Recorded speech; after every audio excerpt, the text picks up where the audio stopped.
इथे मी आता गव्हाचं पीठ घेत आहे पुरी करण्यासाठी। यामध्ये मी थोडेसे मीठ टाकणार आहे।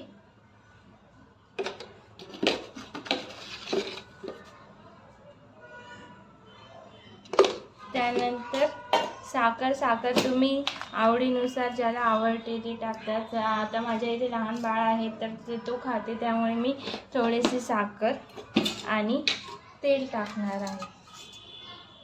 मग याने खुसखुशीत अशा फुगून पुऱ्या छान येतात। याला मी आता चांगलं मिक्स करून घेतलंय। आता थोडे थोडे पाणी घालून असं भिजवून घेऊया आपण याला। तुम्ही बघू शकता मी थोडेच अगोदर पाणी टाकून भिजवते। बघा असं छान असं त्याला एकजीव असं आपण मळून घेऊयात, त्याचा छान प्रकारे गोळा करूयात।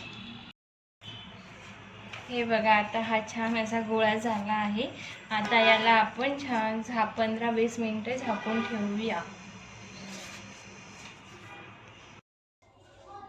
मी असे पुरीसाठी छोटे छोटे गोल असे गोळे करून घेतले आहे। आता आपण ही कढई घेतली आहे, मी गॅस पेटवून घेऊया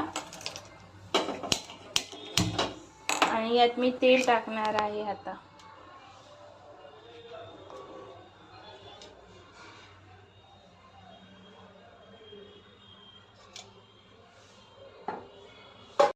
घालून घेतले आहे, तर आपण आता याला तेलात टाकणार आहे असं।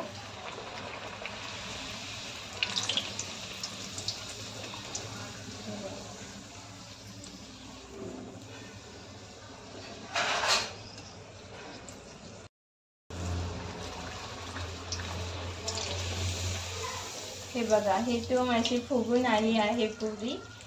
याला आता आपण परतूया। तुम्ही बघू शकता किती छान अशी गोल फुगली आहे।